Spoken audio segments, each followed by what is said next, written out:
فيلمنا جمر حانت الدن سلسة دقا هايماناتهم هالوين زبال بعال مبعال كم زي فقد الله منا نقرأتهم إذ سلازغونون زغون قلعت كريميلا نغواو مع صححون كلو بستغقلوا متن تاينياتات كوينهم كم زي ولهم كنقروهم يمزمكرو انت خونا جن اتون كريميلا زيتوهاهم قلعت تناديدهم امن خامد رواي يعرفون أتمساسال مشت كل تأسرات كحد جنيا أسرويت نغوت صنع تداليو يوم إذا زوت لالو من جدي كحد عويسة أيام فريد أما زغول عمتات اتون بلاويس بزحوا زي مفلات دما ناقرهم ميت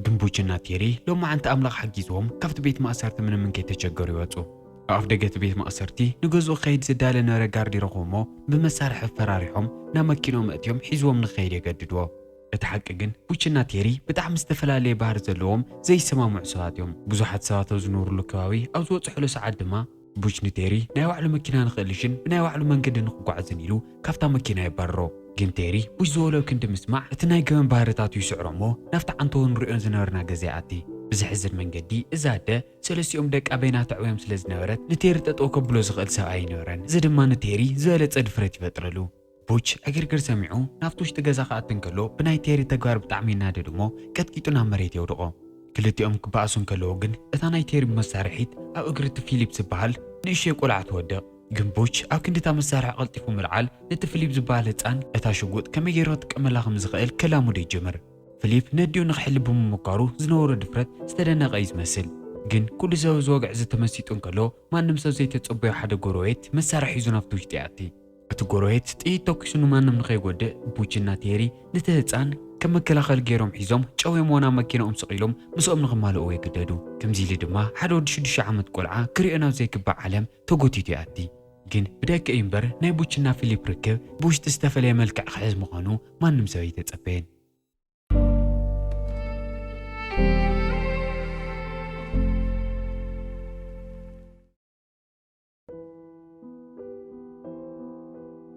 بزحن كي تصنحه بوچنا تيري خم زملوطو يسمع اتعزاز دما سالس توحالت ناي غونኛታት ተሓሳስባ ብምርማር ክትከታተሉ ትሞክር በሓልቲ ሙያ ተሰደሎም ግንቶም ካልኦት ፖላዊስ ብዝሓሳብ ዝፈጽሞም የተሰማምዑን ብፍላይ ከዓ ተኣዛዝ ሬድ ከምዚ ዓይነት ነገራት የድልን ቀጢልና እቲ ገበነኛ ንመጨረሻ ግዜና ዝተርእየሉ ቦታ ንኸይድ ከምኡኢልና ድማ ንከታተሉ ኢሉ ካብቲ ቢሮ ይወጽሞ ኣብ ቀረባ ግዜ ዝተዋወቶም ተንቀሳቃሲት ኦፊስ ኮይና ከተገልግል ትኽእል ተጎታቲት መኪና ፍጣፍ ደገ ትጸንሕ ግን እዞም ገበነኛታት ህፃን እውን ስለ ዝጠለፉ መንግስቲ ናይ ግድን FBI እውን ከሳትፍ ነይርዎ በቲ ወገን ቴሪ ምንም ሓላፍነትን ከይተሰምዖ ብዝሓለፈ ውጥኢት እናተኮሰን እናጉርዐን እዩ ካብ እስር ቤት ኣብ ቀረባ ግዜ ዘምለጠ ፖሊስ ዝእልሽወሎ ገበነኛ ይመስልን ቡች ብዝተጓሩ ብጣዕሚ ተረቢሹ ነይሩ ግን ከዓ ካብ እስራኤል ከምልጡን ከለዉ ኣብ ናይ ቴሪ ገዛ ክሕቡእ ስለ ዝኾኑ ምንም ክብሎ ይኽእልን ፀባይ ገይሩ ድማ ቀፅል ይሞክር ግን ብዝገርም መንገዲ ፊሊፕ ተጠሊፉን ከሎ ዋላ ብጣዕሚ ተረጋጊዑ እዩ ዘሎ ቴሪ ናብቶም ቤተሰቡ ስልኪ ክድውል ክወፅእ ከሎ ድማ ምስ ቡች ፅቡቕ ዘረባ ይጅምር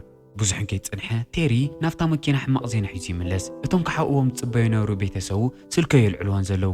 እዚ ማለት ድማ ንምምላጦም ምንም ጥቕሚ የብሉን ማለት እዩ ቡች ካብ ሕዚ እንድሓር ንኡ ምቅብጣር የድልዮን ደጊሙ ክርብሽ ክምኩርን ከሎ ድማ ጋስጋን ከበለ ተሲኡ ብቦክስ ወቂዑ ስነ ስርዓት የትሕዞ ብዙሕን ከይፀንሑ ኣብ ሓደ ንእሽተይ ድኳን ይወፅሑ እሞ ነዳድን ካልኦት ንእሽተይ ነገራትን ንምግዛእ ቡሽ ክወርድ ይውስን ቴሪ ንኸየቸግሮም ድማ ንፊሊፕ ሽጉጥ ይዎ እሞ እንድሕር ዳ ተንቀሳቒሱ ተኩስካ ውቕዓዮ ኢሉ ኣብታ መኪና በይኖም ገዲፍዎም ይወርድ ግን እንድሕር ዳ ሒዝዎኒ ሰብ ኣጠቓቕሙ ዘይፈልጦ መሳርሒ ዋጋ የብሉን ኣብ ልዕሊ እዚ ከዓ እቲ ሒዝዎኒ ሰብ ህፃን እዩ እዚ ስለ ዝኾነ ድማ ቴሪ ብቐሊሉ ንፊሊፕ ሸዊዱ እታ ሽጉጥ ይምንጥሎ ግን ቡች ማዕርኽ እንደይበሊሕ ሰብ ምዃኑ ምንም ኣይፈለጠን እታ ገዲፍዋ ዝኸደ ሽጉጥ ምንም ጥይት የብላን ግን ከምዚ ኢሉ እንከሎ ዋላ ፊሊፕ ንቴሪ እዝኑ ይነኽሶ እሞ እታ ሒዝዋ ዝነበረ ሽጉጥ ሒዙ ናብቲ ኣብ ጥቕኡ ዝነበረ ሓፂር ዒልዎ እናጎየ ብምኻድ ተደቢሩ ክሕባእ ይሞክር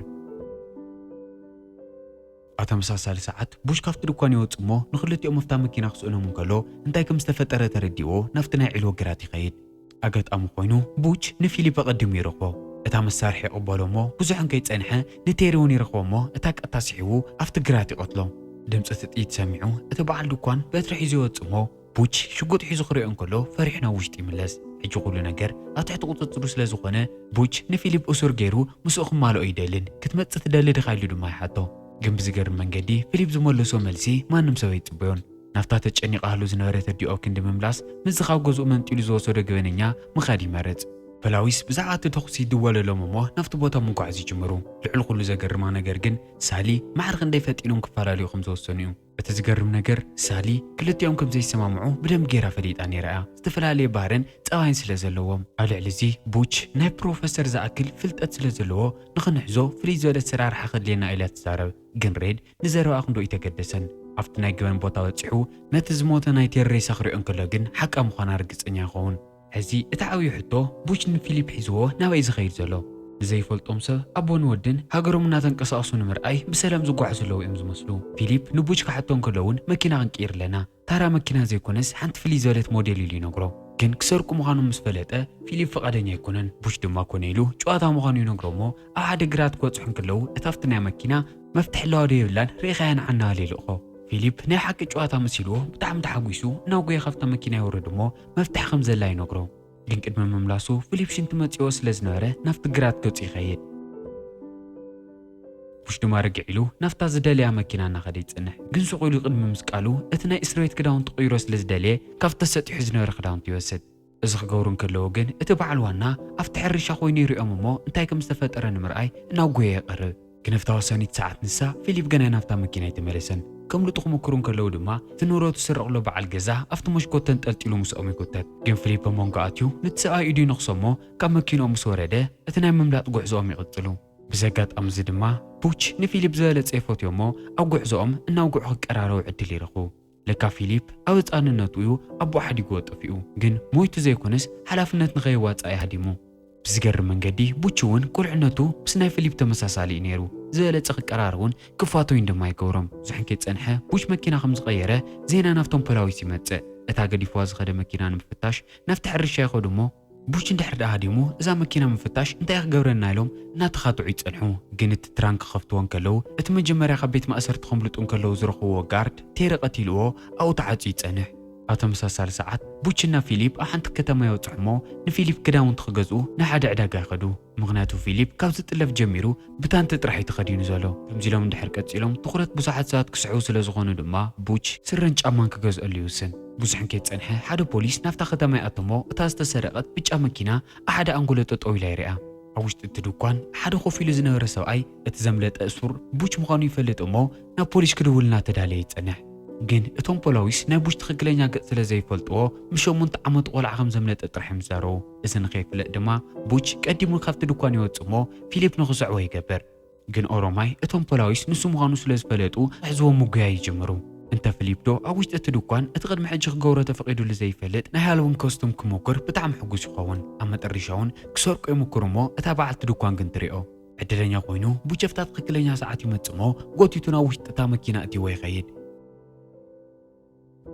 ቡች ወላ ገበነኛ ይኹን ዳ እምበር ፊሊፕ ዘይረብሕ ነገር ክሰርቕ ክሪኦ እንከሎ ብጣዕሚ ይናደድ ናይ ሕማቕ መንገዲ ንኸይኣቱ ድማ ብደንቢ ገይሩ ይኹርየሉ ኣብታ ሰዓት ንሳ ብዙሕ ቁፅሪ ዘለወን ናይ ፖላዊስ መኻይን ናብቲ ከባቢ ምምፃእ ይጅምራ ግን ቡች እዚ ቀዲሙ ተፀቢዎ ስለ ዝነበረ ኣብቲ ማእኸል ግራትብ ዝነበረ ሰብ ዘይብሉ ገዛ ይሕባእ እቶም ዝከታተልዎም ነበሩ ፖላዊስ ከም ዝሓለፎም ዘረጋግፁ ድማ ቀሲሎም ጉዕዞኦም ይቕፅሉ በቲ ወገን እቶም መርመርቲ ኣብቲ ድኳን ብዝገጠመ ነገር ብጣዕሚ እዮም ተገሪሞም ዘለዉ ፊሊፕ ምስ ቡች ክኸይድ እንከሎ ምስ ኣቦኡ እምበር ምስ ጠላፊኡ ዝኸደ ይመስልን ግን ኣገዲድዎ ይኸውን ዝኽእል እምበር ከመይ ኢሉ ምስ ጠላፊኡ ከሃድም ናብ መኪና ይኣቲሎም እቲ ጉዳይ ኣቕሊሎም ክሪእዎ ይወስኑ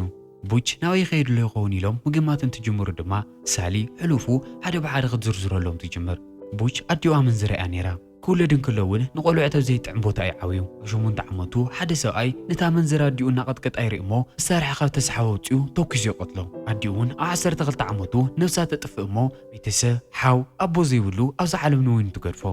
እታ ናብ ቤት ማእሰርቲ ዘእተየቶ ናይ መጀመርያ ገሆኑ እውን ኣብቲ ከባቢ መኪና ምስራቅ እዩ ንክሸጣ ወይ ናብ ካሊእ ዓዲ ክጠፍአላ ኣይነበረን ኣብቲ ከባቢ እናሾፈረ ንክዘናጋዕ ጥራሕ እዩ ሰንክዛን እሺ ተጓሩ እቲ ዳኛ ናፍታፍታ ሃገር ዘለዉ ዝኸፍኡ ቤት ማእሰርታት ይሰዶ እሞ እታ ውሳነ ንሳ ሙሉእ ንሙሉእ ህይወቱ ትቐይረሉ ሕጂ ቡች ዝፅበዮ ሰብ ኮነ ቤተሰብ ስለ ዘይብሉ ካብ ቤት ማእሰርቲ ዝወፀ ቅሩተይ ንምዝንጋዕ ጥራዩ ኢላ ሳል ከም እትጠራጠር ትነግሮም ግን ናይ ሳል ጥርጥር ትኽክል ከይኮነ ይፅንሕ ምክንያቱ ቡች ናበይ ከም ዝኸይድሎ ብደንቢ ገይሩ ዝፈልጥ እዩ ዝመስል ብዝገርም ኣጋጣሚ እታ ፖላዊስን ቡችና ቴርን ዝሓዘት መኻይን ቅድሚት ንቅድሚት ይተሓላለፋ ፊሊፕ ከምኣ ዝበለት መኪና ርእዩ ስለ ዘይፈልጥ ክላክ ንክገብረላ ይነግሮ እሞ ሰላም ተባሂሎም ይሓልፉ ግን ሳሊ ብድሕሪት ኮይና እቶም ክልተ ሰባት ብደንቢ ጌራ ስለ ዝፈለጠቶም ተመሊሶም ንክስዕዎም ትነግሮም ነገራት ኣብዚኦም ምብልሻይ ዝጀመሩ ነታ ካሪቫን ዝሽፍር ዝነበረ ፖሊስ እታ መኪና ብፍጥነት ክትጓዓዝ ከም ዘይተሰርሐት ምንም ኣይፈለጠን ብፍላይ ከዓ ካብ ኣስፋልት ወፅያ ሰንኪ እዚ ድማ ኣብ ቁጥጥሮም ወጻኢ ትኸውን እሞ ናብ ውሽጢ ጫካ ኣትዮም ምስ ሓደ ኦም ይጋጨዩ። እዚ እውን ቡች ብዝገርም ኣጋጣሚ ዕድለኛ ኮይኑ ካብቲ ቦታ ይምልጥ። ቡች ንፊሊፕ ሒዝዎ ንኣላስካ ከይዱ ዝሓስብ ዘሎ ግን እዛ ሒዞሞ ዘለዉ መኪና ንነዊሕ ርሕቀት ስለ ዘይትኸውን ግድን መኪና ቅይሩ ነይዎም። ኣብ ልዕሊ እዚ ምግብን ቅርሽን ስለ ዝውድኡ ነበሩ ኣብ ቀረኦም ዝነበረ ገዛ ንምዝራፍ ይኸዱ።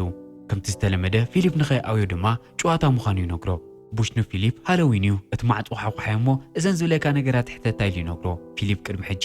ሃሎዊን ተጫዊቱ ኣይፈልጥን ግን ክጫወት ይደሊ ስለ ዝነበረ ብጣዕሚ የንጠሞ ይሰርቕ ከም ዘሎን ከይተፈለጦ ፍቓደኛ ይኸውን። ፊሊፕ እቲ ማዕፆ ክሕኩሕ እንከሎ ቡች ኣብ ኣፍ ደገ ኮይኑ መሳርሒ ዑንዛ ሰበይቲ የርእያ። ንሳ እውን ብጣዕሚ ፈሪሓ ኩሉ ዝሓተትዎ ምግብን ቅርሽን ናብ ውሽጢ እቲ ባስኬት ትገብረሉ እሞ ናብ ፖላዊስ ከም ዘይድውል ርግፀኛ ንምዃን ቡች እቲ ናይ ስልኪ ገመዳ ይብጥሶ። ዝሓሰብዎ ነገር ዋላ ይሳኻዕ ዳ እምበር ካብታ ሰበይቲ ዝረኽቦ ነገር ብዙሕ ኣይኮነን። በሊዖም ቅሩብ ርሕቀት ምስ ተጓዓዙ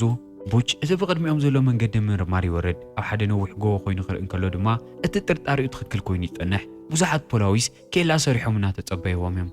ቡች ነቶም ፖላዊስ ኣብ ምርኣይ ትኹረት ትስረቕ እንከሎ ፊሊፕ እንከይፈለጠ ማርሽ ይቕይር እሞ እታ መኪና በቲ ቁልቁለት እትጎልጎል ብፍጥነት ምውራድ ትጅምር። ዕድለኛ ኮይኑ ፊሊፕ ምንም ኣይተጎድአን። እታ መኪና ድማ ኣብ ቀረኦም እናተናፈሱ ምስ ዝነበሩ ሰባት ትጋጭ መጠጦ ትብል። ቡች እታ ኣጋጣሚ ንሳ ይጥቀመላ እሞ ኣባለቶም ስድራ መሲሉ ነቶም ኬላ ዝሕሉ ይነበሩ ፖላዊስ ይሓልፎም። እታ መኪና ኣብቲ ኬላ ክትበፅሕ እንከላ እቶም ፖላዊስ ኣብ ድሕሪት ኮፍ ኢሎም ዘለዉ ሰባት ቡችና ፊሊፕ ምዃኖም ምንም ኣይፈለጡን። ጉዕዞኦም ቅፅሉ እንከለዉ እቶም ቆልዑት እናተጫወቱ መስተ የፍስሱ እሞ ኣዲኦም ኣብ ሓዳሽ መኪናይ ንምንታይ መስተ ተፍስሱ ኢላ ክትኩርሎም እንከላ ቡች ብተግባራ ብጣዕሚ ይናደድ። ከመይላ ሓንቲ ኣደ ኣብ ልዕሊ ናይ ደቂ ሓጎስ መኪና ትቐድም ኢሉ ድማ ይናደድ። ብዝተግባራ እዚ ብጣዕሚ ስለ ዝተረበሸ ንሮቶምን ደቆምን ኣውሪዱ ንፊሊፕ ሒዙ በይኑ ጉዕዞ ይቕፅል። ግን ቀልጢፎም ናብ ፖሊስ ምእንቲ ክኸዱ ካብቲ መንገዲ ብዙሕ ከይረሓቐ የውሪድዎም። ብዛዕባ ዝተግባሩ እዚ ሬድን ሳልን እቶም ካልኦት መርመርትን ይሰምዑ። ግን ከዓ መኪንኦም ሕጂ እውን ኣብቲ ጫካ ተቐርቂራ ስለ ዘላ ክገብርዎ ዝኽእሉ ነገር ኣይነበረን።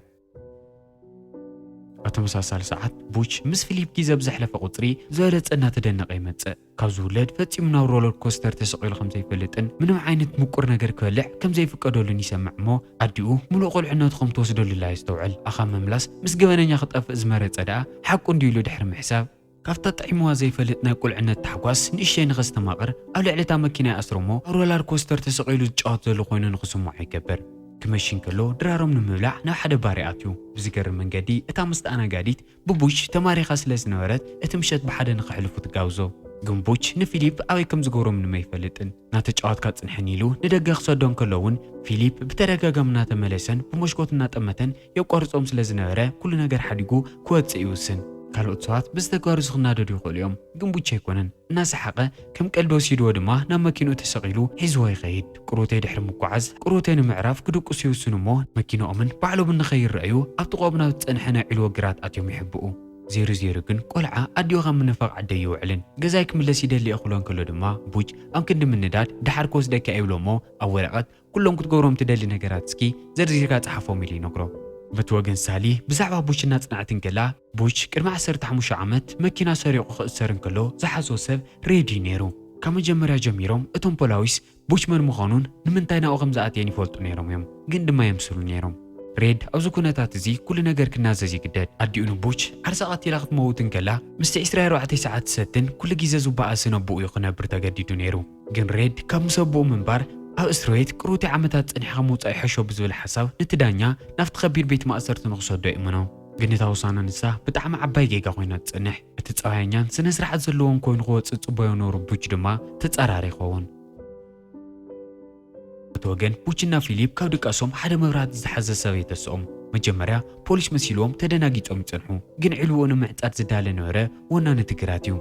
ሽሙ ኩለር ዝበሃል ነይሩ። መኪንኦም ሒዞም ናብ ግራቱ ከኣትዩ እንከለዉ ወላ ብዙሕ ዕልዎ ክስርዎ ዳ እምበር ለዋሕ ኮይኑ ይፀንሕ እሞ ናብ ገዛ ኣትዮም ንክዕርፉ ይፈቅደሎም። ኣብ ዝቕፅል መዓልቲ ሬድ ካልኦት ፖላዊስ መፂኦም ናብ መኪኖም ሰቂሎም ይወስድዎ እሞ ንቡች ምክትታሎም ይቕፅሉ። በቲ ወገን እቲኦም እውን ቁርሲ ንክበልዑ ይትስኡ እሞ ፊሊፕ ወዱ ንኩለር ምስ ዝኮነ ክሊፍ ንክጫወት ዕድል ብምርካቡ ልዕሊ ኩሎም ሕጉስ ይኸውን። ቡች ምሶም እናተጫወተ ይፀንሕ እሞ ኣብ ሓደ ፀግዒ ካሴት መጫወቲት ክርኢ እንከሎ ደርፊ ወሊዑ ብሰዲኡ ንኩለር እናሳዕሰዐ ይፀንሕ። ነገራት ከምዚ ኢሎም ብሰላም ዝቕፅሉ እዩ ዝመስል ነይሩ። ግን ኩለር ብዛዕባ ናይ ቡች ካብ ቤት ማእሰርቲ ምምላጥን ቆልዓ ምጥላፉን ኣውረዱ ይሰምዕ እሞ ነገራት ወጥሪ ክበዝሖም ይጅምር። ቡች ነገራት ተረዲዎ ክኸይድ ክዳለን ከሎ ክሊፍ መጽዩ ክጫወት ከም ዝደሊ ነግሮሞ አቦ ኩለር መጽዩ ንምንታይ ከም ትበሊሉ ክሮልን ቁጥቁጦን ይጀመር ታጋጣም ንሳ ንቡች ንድሕሪት ትመልሶ አቡኡ ልክዕ ከምኡ ገይሩ ቁጥቁጦን ይንገላትዖን ስለዝነበረ ድማ ካብኡ ናብኡ ናብ ሓያል አራዊት ይቕየር ንኩለር ብደንብ ገይሩ ምስ ቀጥቀጦ ነገራት ንምርግጋሕ ምስ ክሊፍ ናብ ምጭዋት ይምለስ እተቦ ናብ መንጎ ከም ዘይኣቲ ርግፀኛ ንምዃን ድማ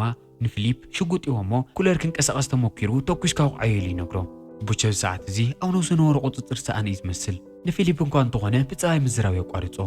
ንኩለር ሽጉጠ ነፃፂሩ ንወዲ ኸይቕራ ታሕተቶ ደጊምካ ከምዘይትውዖ ድማ ቃልእተየሉ እናበለ ይፈራርሖ ግን እዚ ኩሉ ዋላ ሰሚዑ ቡች ፈፂሙ ይዓገበን ንኩለር ኢዱን እግሩን ብገመድ ኣስሮሞ ቆትሎ ዘዳልየሎ ይምስሎ ኩለር ንኽምሕሩ እናለመነ ይፅንሕ ኣዲኡን ከይተረፈት ንቡች ወዳ ንኽመሕረላ እናበኸየ ትልሙኖ ግን ኣብ ክንዲ ምርግጋዕ ቡች ዝበለፀ ይናደድ ንኸይልሙንዎ ድማ ብፕላስተር ገይሩ ኣፎም ይዕምሞም እዚ ኩሉ ተፀጊዑ እናረአየ ዝፀንሐ ፊሊፕ ዓቕሉ ይውድእ እሞ ብጣዕሚ ይፈርሕ ኣብ መሬቱ ወዲቓ ዝነበረት መሳርሒ ልዒሉ ድማ ንቡች ትኩሰሉ እሞ እናጎየ ካብቲ ገዛ ይወፅእ እታ መሳርሒት ቡች ንኸይጥቀመላ ናብ ዒላ ይደርያ ካብቲ ቦታ ርሒቑ ንኸይኸይድ እውን ናይታ መኪና መፍትሕ መሲቱ ሒዝዎ ናብቲ ግራት ይኸይድ ቡች ንፊሊፕ ተጓሩ ስለ ዘፍርሖ ኣዝዩ ይጠዓስ ዋላ ብጣዕሚ ተጎዲኡን ብዙሕ ደም እናፈሰሶን እምበር ንዕኡ ንኸረጋግዕ ሲዕዎ ናብቲ ጎልጎል ይወፅእ ኣብ መንገዲ ድማ ብመኪና ዝሓልፍ ዝነበረ ሰብኣይ ይሪኦሞ ብዙሕ ደም ዝፈሶ ሰብኣይ ርኢሉ ናብ ፖሊስ ሪፖርት ይገብር እናሰዓቦ ነቶም ስድራ ፈፂሙ ክጎድኦም ከም ዘይሓሰበን ኣብ ሙሉእ ህይወቱ ክልተ ሰባት ከም ዝቐተለን ይነግሮ እቲ ሓደ ኣዲኡ ዝቕጥቅጠሉ ነበረ ኣቦኡ እቲ ካልኣይ ድማ እቲ ካብ እስር ቤት ምስኡ ዘምለጠ ቴር ምዃኑ ይነግሮ ፊሊፕ እናብ ጉየፍቲ ጎልጎል ይበፅሕ እሞ መምለጢ ቦታ ክስእን እንከሎ ንሓንቲ ዓባይ ኦም ደይቡ ይስቀል ቡች ቀስ እናበለ ናብታ ኦም ይመጽእ እሞ ኣብ እግራ ኮፍ ኢሉ ዋላ ብዙሕ ደም እናፈሰሶ ንዕኡ ክዛረቦ ይሙከር ኣብ ላዕሊ ኮይኑ ይቅርትኡ ዝሰምዐ ፊሊፕ እውን ይቕረ ይገብረሉ እሞ ካብታ ኦም ይወርድ ፊሊፕ ካብቲ ገዛ እናብ ጉየ ዝወፀ ቡች ከይኽብረሉ ፈሪሑ ዘይኮነስ ንቡች ተኪሱ ብምውቅዑ ተጓሮ ጣዒስዎ እዩ ብዝገርም መንገዲ እውን ቡች ብናይ ፊሊፕ ተግባር ፈፂሙ ይተናደደን ኣብ ክንድኡ ሕማቕ ነገር እናርአየ ሱቕ ብዘይመዋሉ ኣዝዩ እዩ ተሓጒሱ ብዙሕ ግዜን ከይወሰዱ ሬድን እቶም ካልኦት ፖላዊስን መርመርትን ናብቲ ቦታ ብፍጥነት ይመፁ እቶም ሰባት ብጣዕሚ ዋላ ብዙሓት ይኹኑ ዳ እምበር ናብኡ ቀርብዎ ፈፂሞም ይደፈሩን ምክንያቱ እንድሕር ዳ ድሕንነት ዘይተሰሚዕዎ ንፊሊፕ ተኪሶ ቆትሎ ኢሎም ስለ ዝሰግኡ ብዝገርም መንገዲ ክደራደርዎ ክምክሩ እንከለዉ ቡች ኣብ ክንዲ ኢዱ መሃብ እንድሕር ዳ ንሜክሲኮ ሸገር ዘይሓጊዝኩምኒ ንፊሊፕ ቆትሎ እየ እናበለ ድራማ ይሰርሕ ኣብ ተመሳሳሊ ሰዓት ሓደ ካብ ኤፍቢኣይ ዝተለኣኸ ሰብኣይ ንቡች ንክቐትል ስናይፐር ሒዙ ይዳለ እቶም ፖላዊስ እውን ፊሊፕ ናብኦም ንክመፅእ ንኽእምንዎ ኣዲኡ ብሄሊኮፕተር ሒዞሞ ይመፁ ፊሊፕ ነዲኡ ክሪኣ እንከሎ ብጣዕሚ ሕጉስ ይኸውን ተመሊሱ ንኸይድ ድማ ድልው እዩ ግን ከዓ ኣዲኡ ከይትኽርየሉ ይፈርሕ እሞ ጋእሰጋእ እናበለ ናብ ቡች ይምለስ ብፍላይ ከዓ እቲ ክኽደኖ ዘይፍቀደሉ ናይ ሃሎዊን ክዳውንቲ እዩ ተኸዲኑ ዘሎ እዚ ፍርሑን ጭንቁን ንኸቕልለሉ ቡች ደጊሙ ጣልቃ ይኣት እሞ ምስቶም ፖላዊስ ኣዲኡ ከም ዘይትኽርየሉን ዝተወሰነ ከረሜላታትን ክህቦ ፈቓደኛታት እንድሕር ዳኣ ኮይኖም ኢዱ ከም ዝህብ ምስቶም ፖላዊስ ምድርዳር ይጅመር ቅድሚ ምፍላዮም ኩሉ ግዜ ዝሓልሞ ነበረ ነገራት ንኽገዝእ ዝተወሰነ ቅርሽታት ይህቦ ክልቲኦም ናብ ስምምዕ ምስ በፅሑ ድማ ፊሊፕ ቀስ እናበለ ኢዱ ሓፍ ኣቢሉ ናይ ወዲኡን ናብ ፖላዊስን ገፅ ምኻድ ይጅመር